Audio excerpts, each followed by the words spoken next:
अच्छे लोगों के साथ हमेशा बुरा क्यों होता है? गीता में श्री कृष्ण ने दिया है अर्जुन को इसका जवाब। श्री कृष्ण ने अर्जुन को जवाब देते हुए समझाई है, ये बात लोगों को उनके कर्मों का फल हमेशा मिलता है।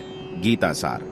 आपने महसूस किया होगा कि जो लोग अच्छे कर्म करते हैं वो परेशान रहते हैं, वहीं जो बुरे कर्म करते हैं वो खुशी से रह रहे होते हैं। अच्छे कर्म करने वाले परेशान होते हैं कि आखिर उन्हें इतनी परीक्षा क्यों देनी पड़ रही है, जबकि जो अधर्म की राह में हैं वो खुश हैं और जिंदगी का लुत्फ उठा रहे हैं। अगर आपके मन में भी ये सवाल आया है तो आज हम आपको इसका जवाब देंगे। ये जवाब वो है जो भगवत गीता में लिखा है और श्री कृष्ण ने अर्जुन को दिया था। भगवत गीता में वर्णित कथा के अनुसार जब भी अर्जुन के मन में कोई दुविधा होती थी तो वो श्री कृष्ण के पास पहुंच जाते थे। एक बार की बात है, अर्जुन ने भगवान श्री कृष्ण के समीप आकर कहा कि वो दुविधा में हैं और इसका जवाब वो श्री कृष्ण से चाहते हैं। श्री कृष्ण ने पूछा कि क्या सवाल है? अर्जुन ने कहा, मुझे ये जानना है कि अच्छे लोगों के साथ हमेशा बुरा ही क्यों होता है, वहीं बुरे लोग खुशहाल दिखते हैं। अर्जुन के मुंह से ऐसी बातें सुनकर श्री कृष्ण मुस्कुराए और कहा, मनुष्य जैसा सोचता है और महसूस करता है वैसा कुछ नहीं होता है, बल्कि अज्ञानता की वजह से वो सच्चाई नहीं समझ पाता है। अर्जुन उनकी ये बात समझ नहीं पाए। इसके बाद श्री कृष्ण ने क्या कहा वो जानते हैं। श्री कृष्ण ने अर्जुन से कहा, पार्थ, मैं तुम्हें एक कथा सुनाता हूं, उसे सुनकर तुम समझ जाओगे कि हर प्राणी को उसके कर्म के हिसाब से ही फल मिलता है। प्रकृति हर किसी को अपनी राह चुनने का मौका देती है।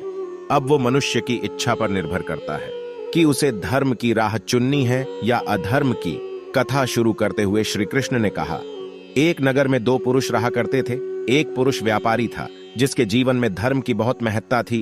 वो पूजा पाठ में यकीन रखता था। वो हर रोज मंदिर जाता था और दान धर्म भी करता था और हर रोज भगवान की पूजा करता था। वहीं दूसरा पुरुष बिल्कुल विपरीत था। वो हर रोज मंदिर तो जाता था लेकिन पूजा करने नहीं, बल्कि मंदिर के बाहर से जूते चप्पल चुराने।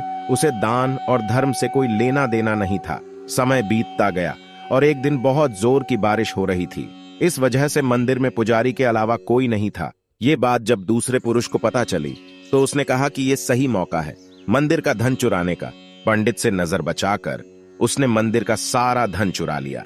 उसी समय धर्म कर्म में विश्वास रखने वाला व्यक्ति भी मंदिर पहुंचा। दुर्भाग्य से मंदिर के पुजारी ने उसे ही चोर समझ लिया और चिल्लाने लगे। वहां लोग एकत्र हो गए और उसे बहुत मारा। किसी तरह वो बचते बचाते वहां से निकला तो दुर्भाग्य ने उसका साथ वहां भी नहीं छोड़ा। मंदिर के बाहर वो एक गाड़ी से टकरा गया और घायल हो गया। फिर वो व्यापारी लंगड़ाते हुए घर जाने लगा तो रास्ते में उसकी मुलाकात उस पुरुष से हुई जिसने मंदिर से धन चुराया था। उसने कहा, आज तो मेरी किस्मत चमक गई, एक साथ इतना सारा धन मिल गया। ये सब देखकर उसे बहुत बुरा लगा और उसने अपने घर से भगवान की सारी तस्वीरें निकाल दी। कुछ सालों बाद दोनों पुरुषों की मृत्यु हो गई। मरने के बाद जब दोनों यमराज की सभा में पहुंचे और भले पुरुष ने दूसरे व्यक्ति को देखा तो उसे बहुत गुस्सा आया।